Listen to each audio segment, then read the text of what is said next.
Thank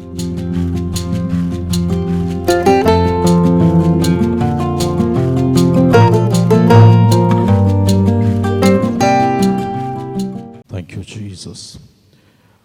आइए कुछ समय तक हम उस महान परमेश्वर की पवित्र उपस्थिति में थोड़े समय के लिए खड़े हो जाए और उस महान परमेश्वर से कहे कि प्रभु आज अपने वचन के जरिए मुझसे बोल। वचन की गहराई में आज आप मुझे लेकर जाइए। आज आप मुझसे क्या कहना चाहते हैं? आज आपका क्या संदेश है जो मेरे जीवन के लिए आप प्रकट करना चाहते हैं, जिसको हम अब्बा पिता कह के पुकारते हैं? उस पिता के प्रकाशन को समझने के लिए पवित्र आत्मा हमारी सहायता करे। उस पिता के हृदय को जानने के लिए परमेश्वर का आत्मा हमें सहाय करे। Thank you Jesus, thank you Lord, thank you Lord. प्रभु हम सब लोगों के साथ आज आप बात करें। आपका वचन जो एक मोती के समान है और मोती जो गहराई में पाया जाता है, प्रभु उस गहराई में आप हमें आज लेकर जाइए। आइए हम सब लोग हमारे हाथों को स्वर्ग की ओर उठाकर उस महान यहोवा की हम आराधना करें, उस महान यहोवा की हम स्तुति करें जो मसीह यीशु में हमारा स्वर्गीय पिता होकर आज भी हमें आशीष देता है।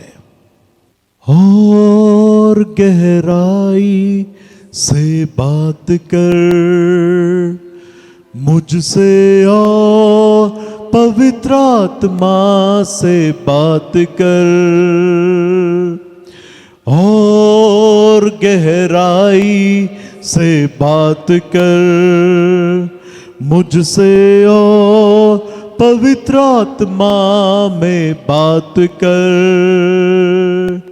सर्वश्रेष्ठता से, सर्व सामर्थ से, सर्वश्रेष्ठ सा से, सर्व सामर्थ से, और गहराई से बात कर मुझसे, और पवित्र आत्मा से बात कर,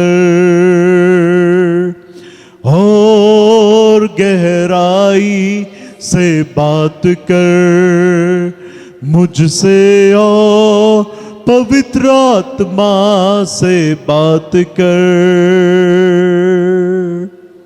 प्रभु आज मेरे हृदय के साथ बात कर। प्रभु ये कलीसिया के साथ आज अपने वचन के द्वारा बात कर। ऑनलाइन लाइव स्ट्रीमिंग पर जुड़े हुए लोगों के साथ प्रभु आज बात कर। आज प्रभु हमसे बोल, जैसे नबी शमूएल ने कहा, बोल यहोवा क्योंकि तेरा दास सुन रहा है।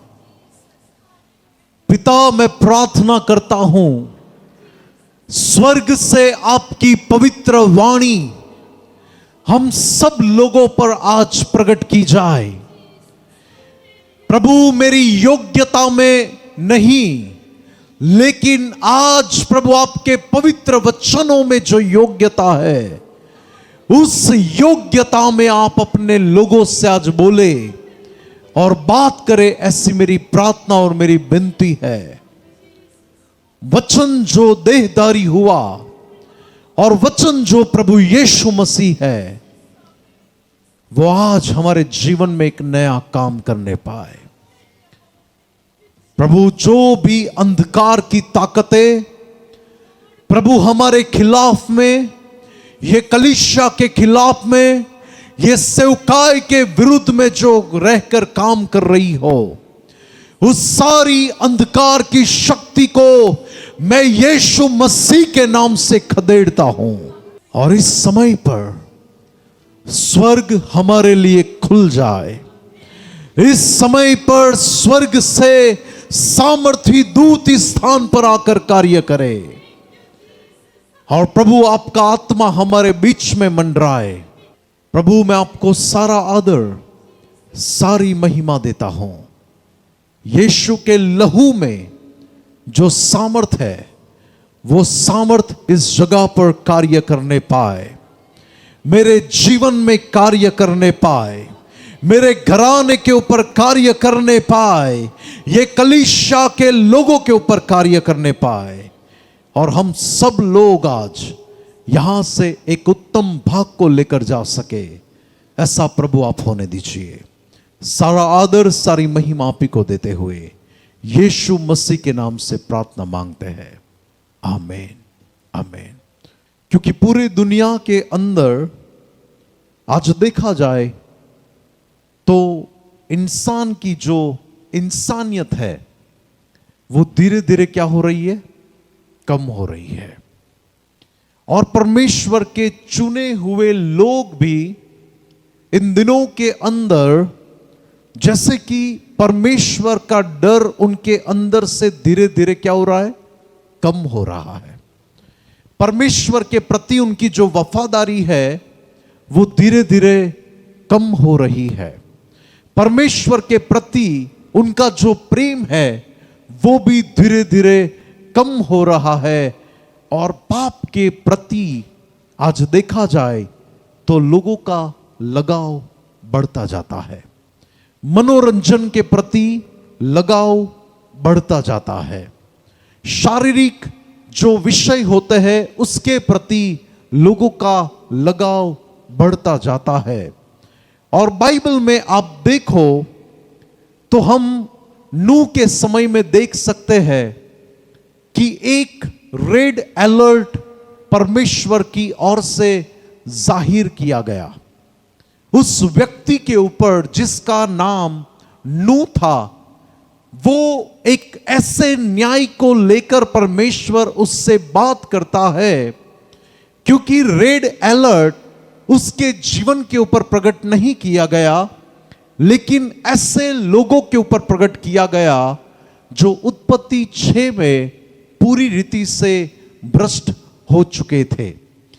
उनकी जो कल्पनाएं थी, बाइबल ऐसा कहती है कि निरंतर बुरी हो गई थी। यानी इंसान अपनी सोच में भी इतना गिर चुका था कि जहां पर परमेश्वर के भय जैसा उनके अंदर नहीं था और पवित्रता का तो जैसे कि नाम निशान मिटा दिया गया हो, वो नूह के समय में हम देख सकते हैं। और वहां पर परमेश्वर ने वार्निंग दी, एक ऐसी चेतावनी कि जहां पर लोगों को मन फिराने के लिए नूह प्रचार कर रहा है, लेकिन हृदय इतने कठोर हो चुके थे कि संदेश की कोई असर सामने वाले लोगों के ऊपर नहीं हो रही थी। और वहां पर संदेश सुनकर उस समय में लोग ठट्ठा करने लगे, जहां पर कहा गया कि परमेश्वर एक ऐसे प्रलय को भेजने वाला है जिस प्रलय के अंदर दुनिया खत्म हो जाएगी। और इतिहास में उस समय पर जिस जगह पर नूह को यह संदेश मिला, उस समय पर ऐसी भारी बारिश नहीं होती थी कि जो लगातार आए।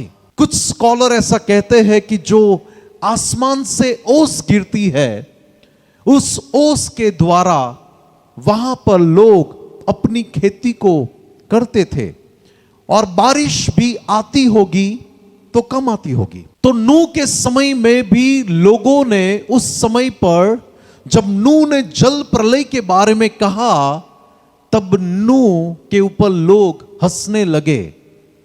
नूह स्वर्ग से एक संदेश लेकर लोगों को चेतावनी दे रहा है कि कि परमेश्वर की ओर फिरो, परमेश्वर के सामने पश्चाताप करो, अपने गलत कामों को छोड़ दो।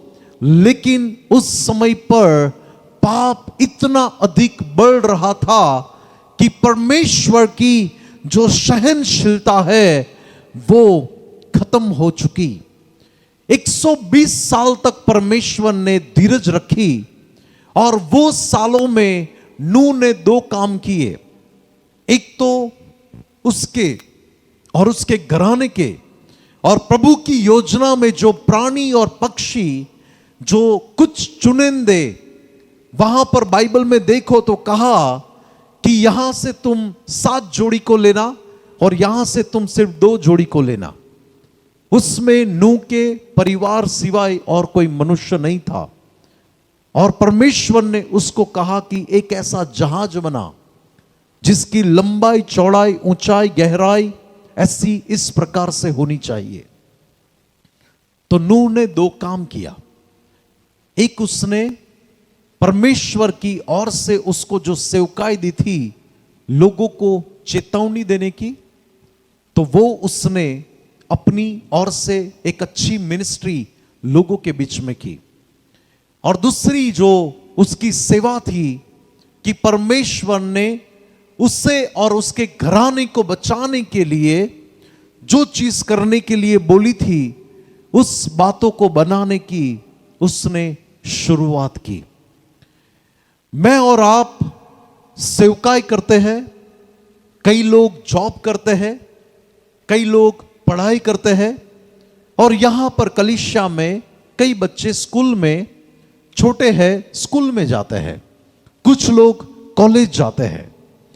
लेकिन हमें ये चीज को समझना है कि हमें इन दिनों के अंदर ये चेतावनी को ध्यान में रखना है कि परमेश्वर का न्याय इस संसार पर इस रीति से प्रकट होने वाला है कि जो प्रकाशित वाक्य में संसार के अंत को लेकर 21 प्रकार की जो विपत्ति इस संसार में आने वाली है, उस विपत्ति से बचने के लिए मुझे मेरे घराने को तैयार करना है और मुझे आत्मिक रीति से एक सुरक्षित बातों के लिए अपने आप को तैयार करना है कि जहां पर परमेश्वर का जब न्याय प्रकट हो, उससे पहले मैं उस स्वर्ग के राज्य में जहां पर विपत्ति नहीं, लेकिन एक ऐसी सुरक्षा है और वहां पर एक ऐसी सलामती है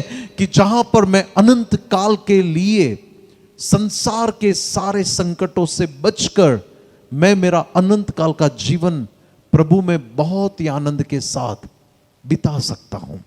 नूह जहाज में था, एक सुरक्षित जहाज में, लेकिन मैं सोचता हूं कि 40 दिन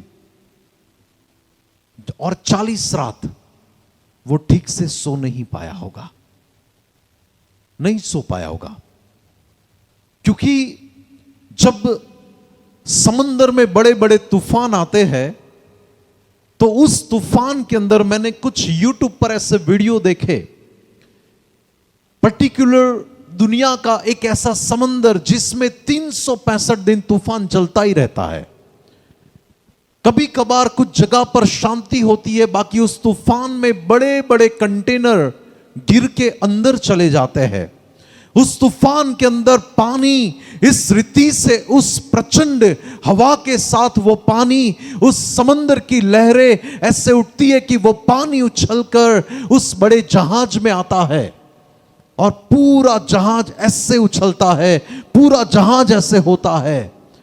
तो मैंने जब वो वीडियो को देखा तब वीडियो में बताया गया कि पूरा जैसे एक शराबी कैसे डोलता है, उस रीति से वो पूरा जहाज, कई चीजें जब उठता है तो लोग वहां से ऐसे पीछे गिरते हैं, ऐसे उलटता है तो लोग ऐसे गिरते हैं। तो जहाज के अंदर उस तूफान में अच्छे से शांति का वक्त नहीं मिलता क्या आराम से इंसान सो सके, नहीं होता ऐसा। तो 40 दिन इतना भयंकर जल प्रलय, इतनी भयंकर रीति से पूरी दुनिया के अंदर आसमान से भी पानी गिर रहा है और जमीन से भी बड़े बड़े परमेश्वर ने सोतों को वहां पर फोड़ा। और इतना भयंकर परमेश्वर का न्याय था, क्रोध था, कि लिखा है कि बड़े बड़े पहाड़ वहां पर पानी में ढक गए और 15 हाथ पानी पहाड़ के ऊपर थे। यानी कि 1 हाथ यानी 3 फीट होता है। तो सोचो 45 फुट पानी, दुनिया के बड़े से बड़े पहाड़ के ऊपर भी 45 फीट तक पानी था। और उस रीति से उसका भी जहाज डोल रहा होगा, बिजलियां गरज रही होगी, वहां पर तूफान के अंदर ऐसी परिस्थितियां होती होगी कि ये लोग जहाज में भी डरकर अपने दिन को बिताए होंगे। यदि हम ऐसा समझते हैं कि हमारे इलाके में इतनी बारिश नहीं होती, यदि इंसान को ऐसा लगे कि मैं बहुत ही सुरक्षित रीति से जी सकता हूं, कोई विपत्ति मेरे डेरे के निकट नहीं आ सकती, तो यह उसका भ्रम है। नहीं आएगी विपत्ति आपके डेरे के निकट यदि आप सर्वशक्तिमान परमेश्वर को आपका आश्रय स्थान बनाते हैं, तभी नहीं आएगी। बाकी मैं आपको कहना चाहता हूं कि परमेश्वर यदि किसी को हिलाना चाहे तो वो कैसे भी हिला सकता है, कैसे भी। पानी नहीं आएगा तो जमीन हिलाएगा।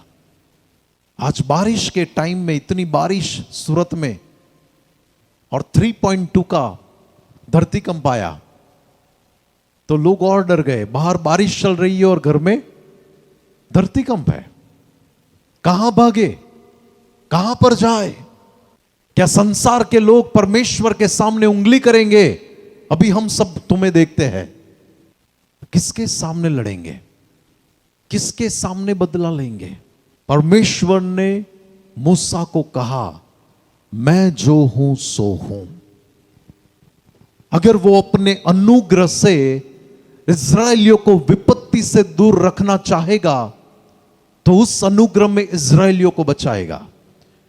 और दूसरी ओर परमेश्वर उसके न्याय में इजिप्त के लोग, मिस्री लोगों को अपना क्रोध प्रकट करके दिखाना चाहेगा तो परमेश्वर उसे दिखाएगा। बाइबल में आपने पढ़ा है ना, निर्गमन की किताब के अंदर, कि जहां पर परमेश्वर ने मिस्र के अंदर जो इजरायली लोग गोशेन में रहते थे, और गोशेन इजिप्त का ही एक भाग था, एक ऐसा प्रदेश जिसके अंदर इजरायली लोग अपने कबीले के साथ रहते थे, और वो ही मिस्र के अंदर जो मिस्री लोग रहते थे। और एक ही भूमि पर जब विपत्ति आई तब मिस्री लोग वहां पर डर गए, उनकी शक्ति धीरे धीरे टूटने लगी, राजा का घमंड धीरे धीरे खत्म होने लगा। वहां पर वो लोग डर गए और कहने लगे कि परमेश्वर से विनती करो कि ये विपत्ति हमसे दूर हो जाए। लेकिन उनका हृदय कठोर बना रहा।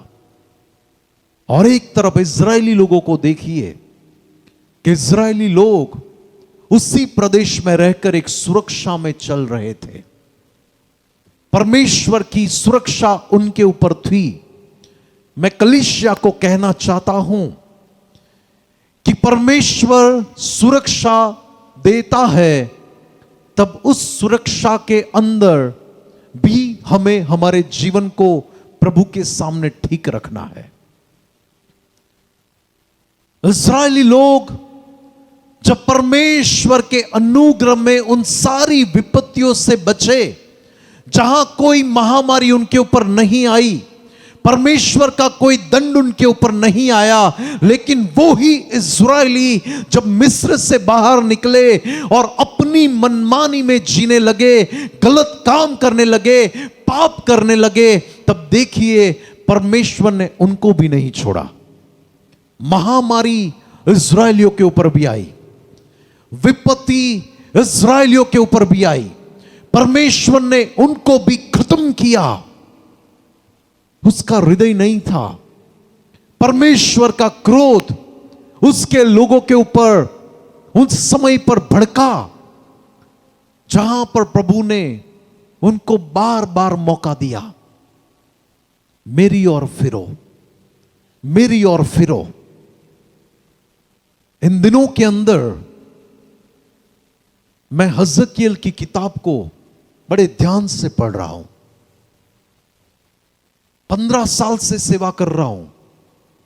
बाइबल को कई बार पढ़ चुका हूं, लेकिन इन दिनों के अंदर जैसे जैसे वचन के अंदर गहराई में जा रहा हूं, पवित्र आत्मा से सीख रहा हूं, तब मुझे लगा कि क्या पहले ठीक से नहीं पढ़ा। ऐसा नहीं है। जब शुरुआत करते हैं तो ABCD होता है, धीरे धीरे फिर सेंटेंस बनता है, धीरे धीरे फिर वो ही वाक्य को रूटीन में बोला जाता है और लोगों से बातचीत बढ़ती है। लेकिन शुरुआत होती है ABCD 1 2 3 4 से। तो पहले जो पढ़ा तब उस समय के अंदर इतना नहीं समझ पाया, लेकिन अभी जब वचन पढ़ रहा हूं तब उस पिता के हृदय की पीड़ा को भी मैं हजकियेल में देख रहा था कि पिता को इतनी पीड़ा मिल रही है। उस सृष्टि के मालिक को जिसने कहा इस्राएल मेरी संतान है, वो कहता है कि मैं उससे प्यार करता हूं, लेकिन वो ही इस्राएली लोगों को आप देखिए, कनान में रहे हुए परमेश्वर के लोग आशीषों में जी रहे हैं, लेकिन उनके जीवन प्रभु में नहीं है। और हजकियेल के समय में भी आप देखिए तो वो लोगों ने परमेश्वर का भय रखना छोड़ दिया और अपनी मनमानी में चले गए। और अगले फ्राइडे मैं आपको उस बातों के अंदर लेना चाहता हूं कि जहां पर हम हजकियेल नबी की किताब से ऐसी बातों को सीखेंगे कि जहां पर हमें मालूम पड़ेगा। मैं कुछ चीजें अभी शेयर करके ये मैसेज को खत्म करना चाहता हूं। हजकियेल नबी की किताब एक अद्भुत और अलौकिक किताब है। और हजकियेल एक नबी था, और नबी वो होता है जिसको इंग्लिश में हम प्रॉफिट कहते हैं, और गुजराती में जिसको हम प्रबोधक कहते हैं, और हिंदी में जिसे नबी कहते हैं, और नबी जिसको हिंदी में एक भविष्यवक्ता भी कहा जाता है। और एक भविष्यवक्ता परमेश्वर का मुंह होता है कि खुदा को, परमेश्वर को कुछ बोलना है तो वो एक भविष्यवक्ता के मुख का इस्तेमाल करके उससे बोलेगा। और वो परमेश्वर का एक हृदय होता है जो परमेश्वर के हृदय की बातों को लोगों के सामने प्रकट करता है। प्रभु की खुशी हो तो भी, परमेश्वर की भविष्य की योजना हो तो भी, परमेश्वर की कोई पीड़ा हो तो भी, परमेश्वर का कोई क्रोध हो तो भी, ये सारी चीजें एक नबी जो सच्चा नबी होता है वो ये सब चीजें प्रभु के एक्सप्रेशन के अनुसार, परमेश्वर का जो रवैया है उसके अनुसार वो बात करेगा। और झूठे नबी वो होते हैं, भविष्यवक्ता वो होते हैं जो हर वक्त सिर्फ और सिर्फ शांति की बात करते हैं। वो पाप को पाप नहीं कहते। वो गलत व्यक्ति को जानने के बाद भी उसको उंगली करके नहीं कहते कि तू ये गलत कर रहा है। क्योंकि आज कई लोग ऐसा सोचते हैं कि ये चला गया तो चंदा भी चला जाएगा, उसका दान बंद हो जाएगा। आज कई जगह पर परमेश्वर की हृदय को न संभाल कर लोग दूसरे को संभाल रहे हैं। लेकिन हजकियेल नबी मैंने बाइबल में पाया कि वो एक सच्चा परमेश्वर का नबी था। और उसी किताब में मैंने ऐसे नबियों को भी पाया जो झूठे भविष्यवक्ता थे, जो ऐसा कहते थे कि जब इजरायली लोग गलत काम करते थे, पाप करते थे, व्यभिचार करते थे, बुरी बातों में पड़े थे, तब भी वो भविष्यवक्ता ऐसा कहते थे कि परमेश्वर कहता है कि यहोवा तुम्हारा कल्याण करेगा, तुम शांति से इस नगर में रहने पाओगे।